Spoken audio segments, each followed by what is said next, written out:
আমি যেভাবে বানিয়েছি তোমরা একবার হলো বানিয়ে খাবে।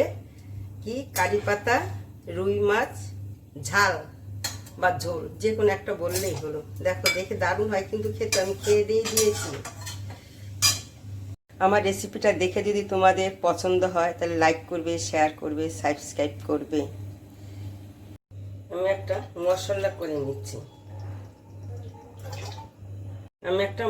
করে নিচ্ছি ওই জন্য আমি তেল দিয়েছি। তেল দিয়ে কি করবো, এই যে চীনা বাদাম কয়েকটা দিয়ে দিচ্ছি।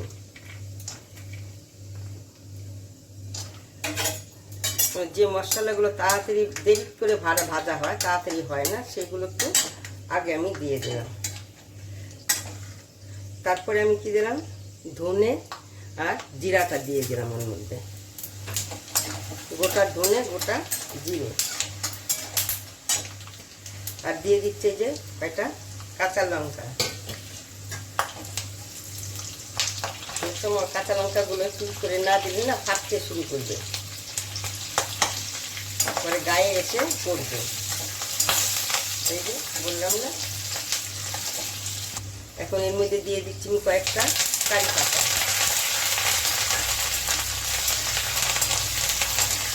এখন দিয়ে দিলাম কয়েকটা রসুন। এখন দিয়ে দিচ্ছি আমি টমেটো। আমার ভাজাটা হয়ে গেছে, এই যে এটাকে আমি এখন নামিয়ে নিচ্ছি। নামিয়ে নিয়ে এটাকে কী করবো, আমি মিক্সিতে পেস্ট করে নেব।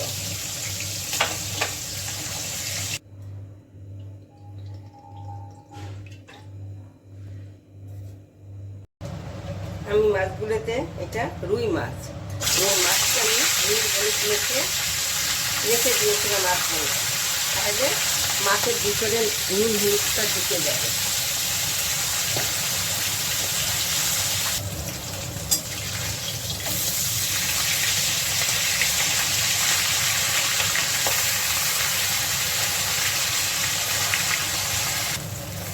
আমার মাছটা ভাজা হয়ে গেছে। এইভাবে আমি কি করব, সব কয়টা যে কয়টা মাছ আমি নিয়েছি 6 পিস, সব মাছগুলোকে আমি এইভাবে ভেজে নেব।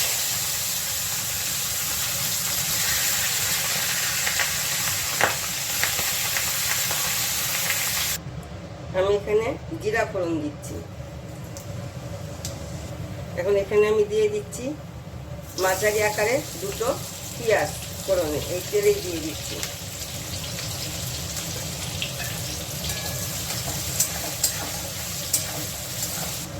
এই যে পেঁয়াজটা এরকম লালচে লালচে হয়েছে। এখন আমি দিয়ে দিচ্ছি একটা কারি পাতা ফোড়নে।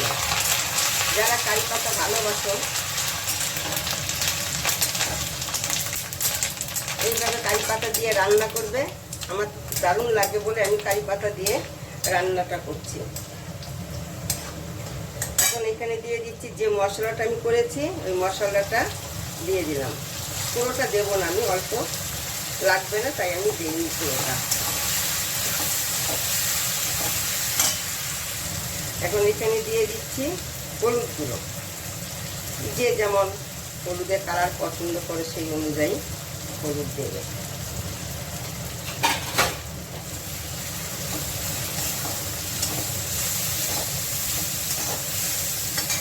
আর দিয়ে দিচ্ছি আমি কালারের জন্য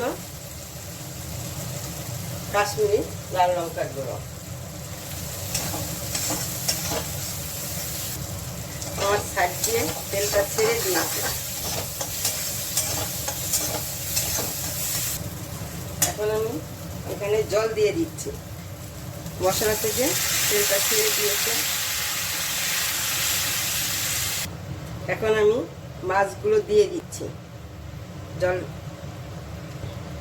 জলটা ফুটে গেছে, মাছগুলো আমি দিয়ে দিলাম।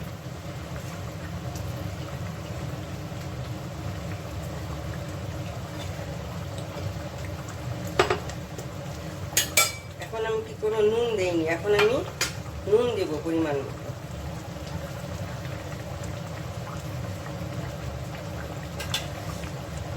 আমি নুন দেওয়া হয়ে গেছে পরিমাণ মতন। এখন এইগুলো একটু ঝোলে ডুবিয়ে দেবো, উপরের দিক নিচের দিকটাও ঝোল ঢুকবে, আর উপরের দিকটা ঢুকবে না। একবার হলে আমি যেভাবে রান্না করেছি এইভাবে তোমরা কারি পাতা দিয়ে রান্না করে দেখবে, দারুণ হয় কিন্তু খেতে। যারা কারি পাতা ভালোবাসে, অনেকে আবার ভালোবাসে না, যারা ভালোবাসে তাদের জন্য আমি বলছি। আমি এখানে এই যে একটুকু তেঁতুল দিয়ে দিচ্ছি, তাহলে টক টক লাগবে, খেতে দারুণ হয়। আমি যেভাবে রান্না করছি তোমরা একবার হলে এইভাবে রান্না করে দেখবে, কারি পাতা দিয়ে দারুণ লাগে খেতে।